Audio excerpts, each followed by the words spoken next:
दूसरा राजा 5 अध्याय उसके 1 वचन में लिखा, अराम के राजा का नामान नामक सेनापति अपने स्वामी की दृष्टि में बड़ा और प्रतिष्ठित पुरुष था, क्योंकि यहोवा ने उसके द्वारा अरामियों को विजय किया था।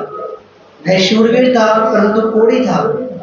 अराम लोग दल बांधकर इज़राइल के देश में जाकर वहां से एक छोटी लड़की बंदी बनाकर ले आए थे, और वह नामान की पत्नी की सेवा करती थी। उसने अपने स्वामिनी से कहा, यदि मेरा स्वामी शमरोन के भविष्यवक्ता के पास होता तो क्या ये अच्छा होता, क्योंकि वह उसको कोढ़ से अच्छा कर देता।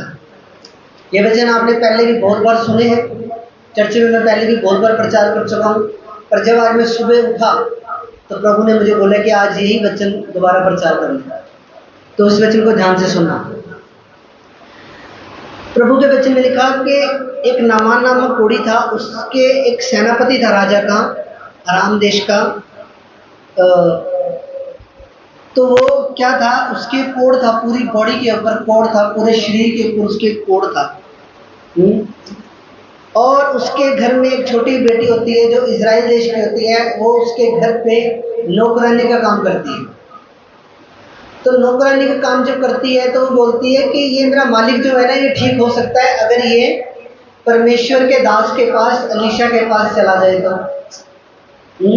अगर ये जाके एक बार प्रार्थना करवा ले, अगर एक बार जाके ये लेहड़ की प्रार्थना करवा ले, सिर पे हाथ रख के प्रार्थना करवा ले, तो इसके कुछ चांसेस हैं बचने के, ये बच सकता है, ये ठीक हो सकता है, इसके चांसेस हैं बचने के। तो कितनी ही अच्छी सलाह उसने उसको दी। मैं दोबारा पढ़ता हूँ। उसने अपनी स्वामिनी से कहा, यानी कि नामान की पत्नी से कहा, यदि मेरा स्वामी शमरोन के भविष्यवक्ता के पास क्या ही अच्छा होता, क्योंकि वह उसके कोढ़ से उसको चंगा कर देता। एक अच्छी सलाह उस नौकरानी ने, जो इज़राइल देश की थी, छोटी बेटी थी, उस बेटी ने एक अच्छी सलाह किसको दी? नामान की पत्नी को दी। एक अच्छी सलाह। आप भी एक अच्छी सलाह दे सकते हो, आप भी दूसरों का जीवन बदल सकते हो, आप भी दूसरों को खुदा के बारे में बता सकते हो। जब प्रभु यीशु मसीह ने प्रचार करना शुरू किया तो पहला जो प्रचार प्रभु ने करा वो बोला कि मन फिराओ, क्योंकि स्वर्ग का राज्य निकट आ गया। अपने पापों से मन फिराओ, तौबा करो। और सबसे पहले प्रभु यीशु मसीह ने टीम बनाई। क्या बनाई? टीम बनाई। 12 चेले चुने, 12 चेले चुने, और 12 चेले चुनने के बाद प्रभु का उन चेलों ने, बाद में जब यीशु मसीह स्वर्ग चले गए, बाद में उन चेलों ने क्या किया? प्रभु का प्रचार करा। तो हम सब भी क्या है? एक टीम है। हम सब भी क्या है? एक टीम है। प्रभु ने हम सबको एक टीम बनाया। तो आप भी एक अच्छी सलाह दे सकते हैं। बहुत से घर ऐसे हैं जिनके अंदर नशे करते हैं उनके बेटे, मेडिकल नशा, नशे की गोलियां खाते हैं, चिट्टा लगाते हैं, भुक्की खाते हैं, अफीम खाते हैं, दारू का नशा करते हैं। बहुत से घर ऐसे हैं जिनके अंदर नशे की दुष्ट आत्माओं ने उस घर को बर्बाद कर दिया। बहुत से घर ऐसे हैं जिनके घर के अंदर लड़ाई झगड़ा रहता है। बहुत से घर ऐसे हैं जिनके घर के अंदर हस्बैंड वाइफ की नहीं बन रही। तो एक चीज हमेशा याद रखना कि हर चीज के पीछे दुष्ट आत्मा काम करती है। चाहे कोई बीमारी है, चाहे घर में लड़ाई झगड़ा है, चाहे कोई भी चीज है, उस चीज के पीछे एक शैतान होता है। और जिस दिन वो शैतान निकाल दिया जाता है, उस दिन घर बिल्कुल नॉर्मल हो जाता है, घर के अंदर सब कुछ ठीक हो जाता है। अगर एक घर के अंदर नशा पिलाने वाला दुष्ट आत्मा काम कर रहा है, और अगर उस घर में से नशा पिलाने वाला दुष्ट आत्मा को बाय फायर से, बाय प्रार्थना के द्वारा निकाल दिया जाए, तो वही घर बिल्कुल नॉर्मल हो जाए। हालेलुया। आपको मेहनत करनी पड़ती है, आपको प्रार्थना करनी पड़ती है, पर प्रार्थना करने के लिए हम तैयार नहीं हैं। हम सिर्फ पास्टर की प्रार्थना के ऊपर निर्भर है ना? तो जब आप खुद प्रार्थना करोगे अपने घर के लिए, तो और जल्दी रिजल्ट आएगा यीशु मसीह के सामर्थ्य में। उस बच्ची ने, उस बेटी ने कितनी अच्छी सलाह दी। आज दुनिया के अंदर बहुत से लोग ऐसे हैं जो बुरी सलाह देने वाले बहुत हैं, पर अच्छी सलाह देने वाले बहुत कम हैं। अच्छी सलाह, इससे अच्छी सलाह कोई नहीं हो सकती। आप उन्हें प्रभु यीशु मसीह दे दो, आप उनके जीवन में प्रभु यीशु मसीह दे दो, उनकी लाइफ बिल्कुल सेटल है यीशु मसीह के साथ देना। आप उनकी लाइफ के अंदर यीशु मसीह दे दो, उनकी लाइफ सेटल है। एक बात होली स्पिरिट मेरे को बोल रहा है बोलने के लिए, अगर आपकी लाइफ के अंदर रिजल्ट नहीं आ रहा है या आपकी लाइफ के अंदर बंधन है कोई भी, आप लॉन्ग फास्टिंग में चले जाओ। फास्टिंग में ये नहीं कह रहा कि आप 8 बजे तक रोटी ना खाओ, 3 बजे तक की रख लो, 4 बजे तक की रख लो, पर जब तक आप फास्टिंग नहीं रखोगे आपकी लाइफ के अंदर बड़ा रिजल्ट आप नहीं देख सकते। आपकी लाइफ में चाहे कोई भी प्रॉब्लम है या आपकी प्रार्थना का उत्तर नहीं आ रहा है या कोई भी दिक्कत चल रही है, आप प्राइस पे करो, आप कीमत अदा करो। जब आप कीमत अदा कर दोगे आपका केस सॉल्व हो जाएगा यीशु मसीह के नाम में। आज हम इस देश के अंदर बैठे हैं, इस देश में बैठकर हम प्रभु की महिमा कर रहे हैं। आपको पता है ये देश 1947 से पहले गुलाम था या नहीं गुलाम? पहले ये देश गुलाम था, हम अंग्रेजों की गुलामी में थे। उससे पहले मुगलों का टाइम था, इसके बाद अंग्रेजों का टाइम आया। अंग्रेजों की गुलामी के अंदर हम थे, पर बहुत से लोगों ने अपने जीवन को कुर्बान कर दिया देश की आज़ादी के लिए। भगत सिंह ने कर दिया, महात्मा गांधी ने कर दिया, बहुत से ऐसे स्वतंत्रता सेनानी हुए, चंद्रशेखर आजाद, सुभाष चंद्र बोस, बहुत से लोगों ने प्राइस पे किया, उसके बाद ये देश आजाद हुआ। हालेलुया, समझ रहे हो मेरी बात? तो हर चीज के लिए आपको प्राइस पे करना पड़ता है। आप ये मत सोचो कि मेरे को थाली में सजा सजाया सब कुछ मिल जाएगा, हम प्रभु में आ गए बस ठीक है, उसके बाद मेरी कुछ रिस्पॉन्सिबिलिटी नहीं है या मेरी कुछ जिम्मेदारी। प्रभु में आप आ गए वो आपका पहला स्टेप है। चर्च आप जा रहे हो वो आपका पहला स्टेप है, पर प्रभु के लिए जिस दिन त्याग करना सीख जाओगे और प्रभु के लिए जिस दिन प्राइस पे करना सीख जाओगे, उस दिन तुम्हारा लेवल एक बहुत बड़े ऊपर लेवल पे चला जाएगा यीशु मसीह के नाम में। आमीन, हालेलुया। मैं आपको बता रहा हूँ, क्योंकि बिना प्राइस पे किए कुछ भी आप पा नहीं सकते। हालेलुया। जब मैं 2014 में प्रभु में आया, जुलाई में मैं प्रभु में आया, शायद 12 या 13 जुलाई थी, कुछ ऐसी डेट थी, और 1 महीने के बाद ही मैं सेवा के लिए निकल गया। 1 महीने के विश्वासी को कितना का पता होता है? हालेलुया। तो मेरे प्रभु के लिए मेरे मन में लगन इतनी थी, क्योंकि मैंने जिनको भी माना सच्चे मन से माना, और इतना माना कि मेरे अंदर आने लग गए थे वो। इतना माना कि मेरे अंदर आने लग गए थे, मेरे को खेल आती थी। और जब जीसस को भी माना तो सच्चे दिल से माना। आप भी सच्चे दिल से मानो, आपकी भी रास्ते जरूर खुलेंगे यीशु मसीह के नाम में। तारीफ करो। बिना प्राइस पे किए कुछ भी मिलने वाला नहीं है। मेरे प्रेयर का टॉपिक को छोड़ता, पर पवित्र आत्मा मुझे कहीं और लेके जा रहा है। आपको प्राइस पे करना पड़ेगा, आपको मेहनत करनी पड़ेगी।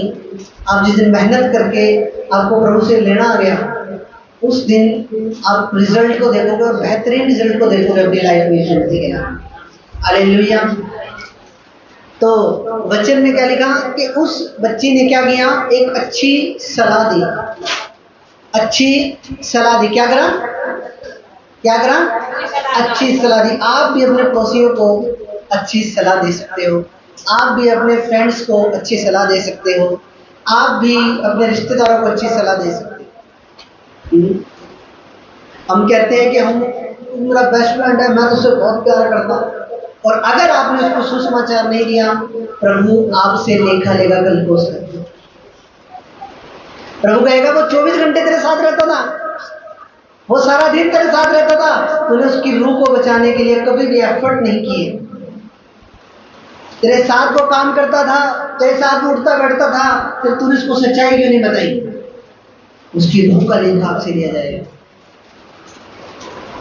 इसलिए जरूर एक बार जिंदगी में जरूर सुसमाचार दे। ज्यादा से ज्यादा क्या होगा? वो तो गाली दे देगा, या फिर हो सकता है आपकी बेइज्जती कर दे थोड़ी सी बेइज्जती कर देगा। पर बाइबल कहती है कि हमारे परमेश्वर की एक महाआज्ञा है, और वो महाआज्ञा यही है कि हम दूसरों लोगों को भी खुदा के बारे में बताएं। हालेलुया, आमीन। इसलिए अच्छी सलाह देनी बहुत ज़्यादा ज़रूरी है। अच्छी सलाह अपने पड़ोसियों को, अपने रिश्तेदारों को, अपने मित्रों को, अपनी सहेलियों को, सबको जीसस के बारे में बताएं, क्योंकि वो जीवित परमेश्वर है। हालेलुया, आमीन, हालेलुया।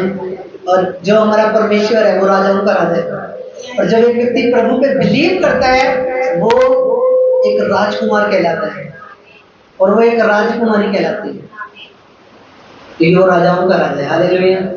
आपकी सोच, आपकी थिंकिंग बदल जाती है जब आप प्रभु पे विश्वास करते हो। आपका सोचने का तरीका, नजरिया बदल जाता है जब आप प्रभु पे विश्वास करते हो। आपको गलत और सही में डिफरेंस पता लग जाता है जब आप प्रभु पे विश्वास करते हो। यहोवा की बुद्धि तुम्हारे अंदर कार्य करने लग जाती है जब तुम प्रभु पे विश्वास करते हो। विश्वास करने के द्वारा ही तुम्हारा उद्धार हुआ है, और जो तुम्हारे मुंह के वचनों से तुमने जो विश्वास किया और अंगीकार किया कि नहीं, यीशु मसीह मेरा परमेश्वर है, मैं जीऊंगा भी प्रभु में, मरूंगा भी प्रभु में, चाहे हालात कैसे मर्जी हो, कुछ मर्जी चलता रहे, चाहे मेरी लाइफ में एक भी ब्लेसिंग ना हो, तो भी मैं जीसस को फॉलो करूंगा और जीसस की ही महिमा करूंगा। हालेलुया, तारीफ करूं खुदा की। हालेलुया। आगे वचन देखेंगे। तो नामान ने अपने प्रभु के पास जाकर कह दिया, इजरायली लड़की इस प्रकार कहती है कि अराम के राजा ने कहा कि तू जा, मैं इजराइल के राजा के पास एक पत्र भेजूंगा। तब वह 10 किंकार चांदी और 6000 टुकड़े सोना और 10 जोड़े कपड़े अपने साथ लेकर रवाना हुआ। कितनी चांदी लेके गया? 10 किकार चांदी। 10 किकार चांदी पता कितनी होती है? 340 किलो। कितनी होती है? 340 किलो। जब वो खुदा के नबी से मिलने के लिए जा रहा था नामान, तो 340 किलो चांदी लेके गया। और सोना पता कितना लेके गया? यहाँ पे कितना लिखा हुआ है? और 6000 टुकड़े सोना। 6000 टुकड़े सोना हो गया, 70 किलो सोना लेके गया। 70 लाख का तो सोना ले गया गला। अभी लाख रुपए तोड़ा है ना, तो तोड़ा है, सॉरी, 1 किलो सोना तो पता नहीं कितने का होगा, 1 लाख रुपए तोड़ा है। तो 70 किलो सोना ले गया और 340 किलो चांदी ले गया, 10 जोड़े ले गया बढ़िया कपड़े, रेमंड के, लिवाइस के। हालेलुया। क्योंकि पुराने नियम के अंदर और नए नियम के अंदर भी एक रूल है, बहुत से विश्वासियों को पता नहीं, कि जब खुदा के दास से मिलने के लिए कोई विश्वासी जाता था या कोई भी व्यक्ति जाता था, तो वो खाली हाथ नहीं जाता था। वो उसके लिए गिफ्ट लेके जाता था, उसके लिए जैसे नमान लेके गए। हालेलुया। कि हम खुदा के नबी से मिलने के लिए जा रहे हैं, हम यहोवा के नबी से मिलने जा रहे हैं। इतना बड़ा रुतबा था पहले कि हम खुदा के नबी से मिलने के लिए जा रहे हैं, तो हम खाली हाथ नहीं जाएंगे। हम 300 किलो चांदी लेके आएंगे और 70 किलो सोना लेके जाएंगे। हालेलुया, आमीन। आगे वचन देखेंगे। और इजराइल के राजा के पास वह पत्र ले गया जिसमें लिखा था कि यह पत्र तुझे मिले, जानना कि मैं नामान नामक अपने कर्मचारी को तेरे पास इसलिए भेजा है कि तू उसके कोढ़ को ठीक करे। हालेलुया। उसके बाद हम वचन में आएंगे।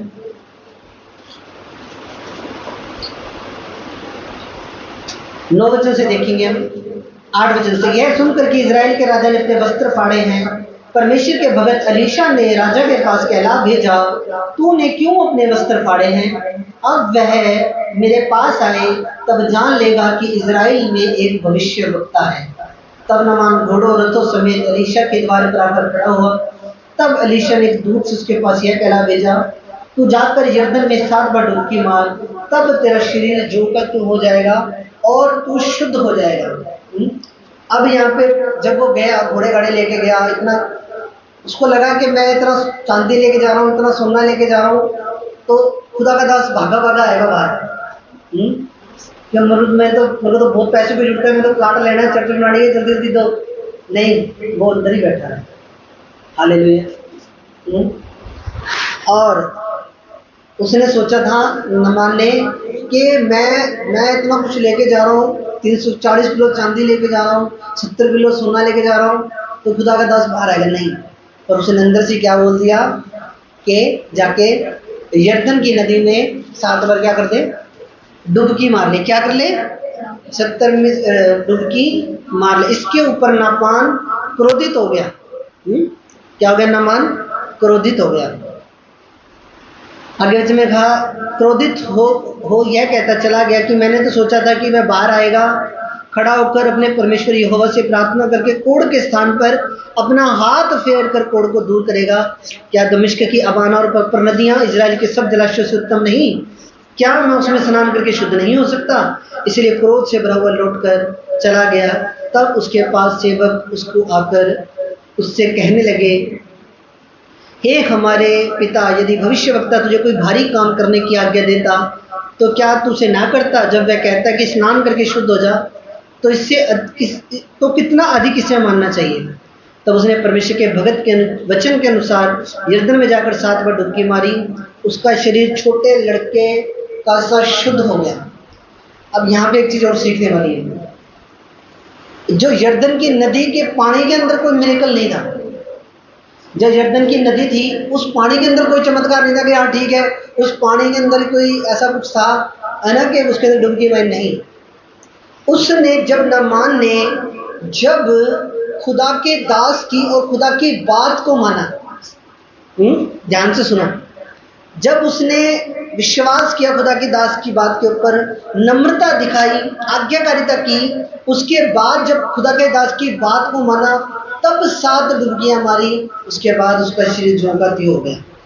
जब उसने परमेश्वर के वचन को माना तब उसकी बीमारी ठीक हुई। हालेलुया। निगरान 15:26 में लिखा हुआ है कि मैं तेरा यहोवा चंगा करने वाला परमेश्वर हूं। चंगाई हमेशा स्वर्ग से आती है। हालेलुया। अब हम एक देखते हैं कि 38 साल का एक रोगी था जो एक तालाब के किनारे पड़ा था, एक तालाब के किनारे था और अधरंगी था वो, और जो भी उस तालाब के अंदर पहले उतर जाता था वो ठीक हो जाता था। नियमित समय के ऊपर स्वर्गदूत आते थे, उस पानी को लाते थे और जो पहले उतर जाता था वो ठीक हो जाता था।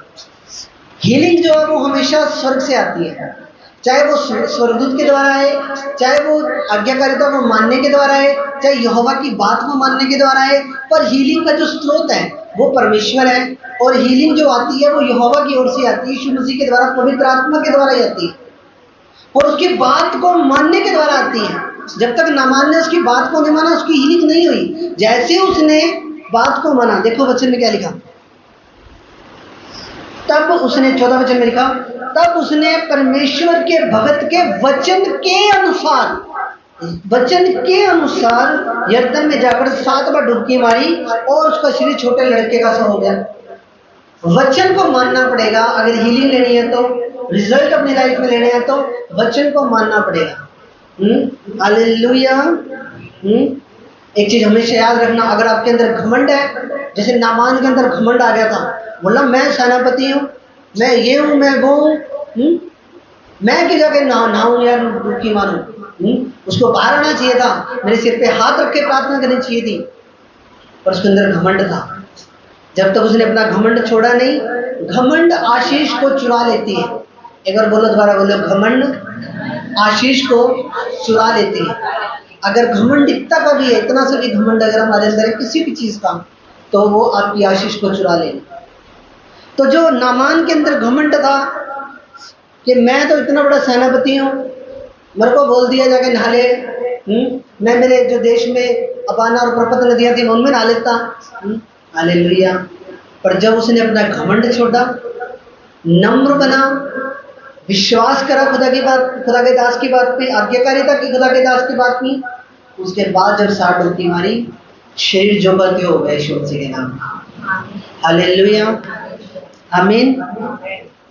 जब विश्वास करते हैं, नम्र हो जाएंगे खुदा के सामने, तब परमेश्वर हमारी लाइफ में काम करेगा। एक वचन देखेंगे याकूब की पुस्तक, नए नियम के अंदर याकूब 4 उसका 6, इब्रानियों के बाद नेक्स्ट बुक याकूब 320 नंबर पेज पे है। 320 नंबर पेज नए नियम के अंदर निकालें सब जन, 4 का 6 वचन। वह तो और भी अनुग्रह देता है। इस कारण यह लिखा है, परमेश्वर अभिमानियों का, यानी घमंडियों का, परमेश्वर अभिमानियों का विरोध करता है। अगर खुदा तुम्हारा विरोध कर रहा है तो तुम ब्लेस कैसे हो जाओगे? परमेश्वर अभिमानियों का विरोध करता है पर दीनों पर अनुग्रह करता है। यहां पे देखो साफ लिखा हुआ है, अभिमानियों का विरोध करता है और जो दीन बन जाते हैं खुदा के सामने, उन पे क्या करता है? उन पे अनुग्रह करता है अपना। जो खुदा के सामने हम्बल हो जाते हैं, दीन हो जाते हैं, जो ज्यादा कहते हैं ना मैं हूं, उनकी नहीं सुनता प्रभु। जो खुदा के सामने दीन हो जाएंगे, घुटने लगा देंगे, प्रभु मेरे बस की बात नहीं है, हाथ ऊपर कर दो दोनों, प्रभु के सामने सरेंडर हो जाओ, प्रभु के सामने बिल्कुल शून्य हो जाओ। देखो फिर खुदा तुम्हें कैसे बढ़ाता है यीशु मसीह के नाम। हालेलुया। यहाँ पे लिखा वचन में, परमेश्वर अभिमानियों का विरोध करता है पर जो लोग नम्र हैं, पर दीनों पर अनुग्रह करता है। जिस दिन खुदा के सामने दीन बन जाओगे, उस दिन रास्ते खुल जाएंगे यीशु मसीह के सामने दीन में। एक चीज है, देखो कोई भी व्यक्ति है वो एक चीज करके ब्लेस नहीं हुआ। समझ रहे हो मेरी बात? आपको सारी चीजों को फॉलो करना पड़ेगा। चाहे अपोस्टल जी हैं, चाहे सुखवारायण मिनिस्टर, कोई भी है, एक चीज करके कोई ब्लेस नहीं हुआ। वो चैरिटी भी करते हैं, वो गरीबों की मदद भी करते हैं, विधवाओं की भी मदद करते हैं, वो प्रार्थना भी करते हैं, फास्टिंग भी करते हैं, वो गरीब लोगों को जो रिक्शा भी दान में देते हैं। तो एक विश्वासी को सारा कुछ ही करना पड़ता है बढ़ने के लिए। हालेलुया। समझ रहे? एक चीज करके आपका सोचे भी, एक चीज करके आपका ब्लेस हो जाए। हालेलुया। हालेलुया। तो हमारे अंदर घमंड ना आए, कभी भी अभिमान ना आए, क्योंकि अभिमानियों का परमेश्वर विरोध करता है। खुदा के सामने दीन रहे, बिल्कुल शून्य हो जाए, फिर वो तुम्हें शिरोमणि करेगा, तुम्हारे मस्तक को ऊंचा करेगा, तुम्हारे सिर को ऊंचा उठाएगा यीशु मसीह के नाम। हालेलुया। और एक चीज बस मैं लास्ट एक दो बातें बोल के मैं क्लोज करूंगा। एक चीज हमेशा याद रखना, एक विश्वासी कब अविश्वास में चला जाता है, या एक विश्वासी कब प्रभु से दूर होता है? पता है आपको कब दूर होता है? जब वो व्यक्ति प्रभु के उपकार भूल जाता है, यानी कि जो काम प्रभु ने स्टार्टिंग में उसकी लाइफ में किए थे। अब एक व्यक्ति को मान लो कोई बीमारी है, मान लो कोई, एक छोटा सा एग्जांपल ले लो, टीबी की बीमारी लगा लो। अब एक व्यक्ति चर्च इसलिए आया कि वो हील हो जाए, या कोई और बीमारी लगा लो, कोई भी बीमारी लगा लो, पीलिया लगा लो, मलेरिया लगा लो, कोई भी लगा लो। अब एक विश्वासी आया, एक व्यक्ति नॉर्मल आया, जिसको कुछ प्रभु के बारे में पता नहीं, वो आया, उसने वचन सुना, उसका आया सिर्फ वो हील होने के लिए था, प्रभु ने उसको हील कर दिया, चंगा कर दिया। अब हील कर दिया, जिस मकसद के लिए आया था वो मकसद पूरा हो गया। अब वो विश्वासी अगर उसको प्रभु में बना रहना है तो उसको चर्च भी आना पड़ेगा, बाइबल भी पढ़नी पड़ेगी, प्रार्थना भी करना पड़ेगा, सारा काम करना पड़ेगा। पर कई बार शैतान क्या डालता है विश्वासी के मन में, अरे तेरा ये काम के लिए तू चर्च आया था, तेरा ये काम तो हो गया, अब छोड़ प्रभु को, अब क्या फायदा, अब चलने दे पहले वाला ही काम। हालेलुया। पर नहीं, परमेश्वर के उपकारों को कभी ना भूलो। हालेलुया। जो स्टार्टिंग में खुदा ने आपकी लाइफ में काम किए, जब आप उस चीज को याद रखोगे कि नहीं, जब मैं प्रभु में नहीं था तब मेरे हालात क्या थे, जब आप उन चीजों को याद रखोगे, एक शैतान क्या 1000 शैतान आ जाए, आपको कभी भी बैकस्लाइड नहीं कर सकता, आपको कभी भी विश्वास खराब नहीं कर सकता। कि जब हम प्रभु में नहीं थे तब हमारे हालात क्या थे, उस चीज को कभी मत भूलो। हालेलुया। कभी ना भूलो उस चीज को। मैं कह रहा हूं, आपके मुश्किल दिनों में वो टाइम आपको हिम्मत देगा, आपको हौसला देगा कि नहीं, जब प्रभु में नहीं था उस टाइम मेरी लाइफ कैसे थी, मेरे हालात कैसे थे, उससे तो लाख गुना बढ़िया मेरे हालात अब हैं। तो जब आप इस चीज को याद रखोगे, आपको शैतान कभी भी प्रभु से दूर नहीं कर पाएगा यीशु मसीह के नाम में। आमीन। हालेलुया। तो प्रभु आपको इस वचन के द्वारा आशीष दे। मेरा बिलीव है आज के वचन के द्वारा आपने आशीष पाई है। प्रभु के सामने अपने को दीन कर दो, नम्र कर दो प्रभु के सामने।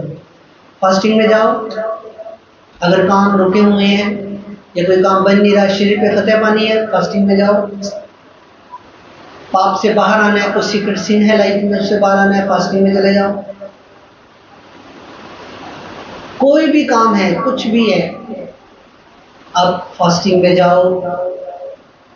4 बजे तक, 3 बजे तक फास्टिंग रखो, 5 बजे तक रखो, जितना भी आपका शरीर आपको अलाउड करे। फास्टिंग में जाओ, बेहतरीन रिजल्ट आएंगे यीशु मसीह के नाम में। हालेलुया, आमीन। तो प्रभु आपको ढेर सारी बरकत दे और वचन को सुनकर अपने दिल में रखा गया। ऐसे नहीं भी इधर से सुना और इधर से निकाल दिया, नहीं। किसी ने भी आपके सिर के ऊपर या गर्दन पे तलवार नहीं रख रखी। आपने बढ़ना है और खुद के लिए बढ़ना है, खुद की लाइफ को, खुद के फ्यूचर को अच्छा बनाने के लिए बढ़ना है। आपने खुद की लाइफ सेटल करनी है और आपने खुद बढ़ना है, आपने खुद के अपने हालातों को चेंज करना है। ये जिम्मेवारी आपकी खुद की है। माँ बाप पे सब कुछ नहीं थोप सकते। हालेलुया। सबसे बड़ा हथियार प्रार्थना है। प्रार्थना करोगे, रिजल्ट मिलेंगे यीशु मसीह के नाम में। हालेलुया, ठीक है। हालेलुया, समझ रहे हो मेरी बात?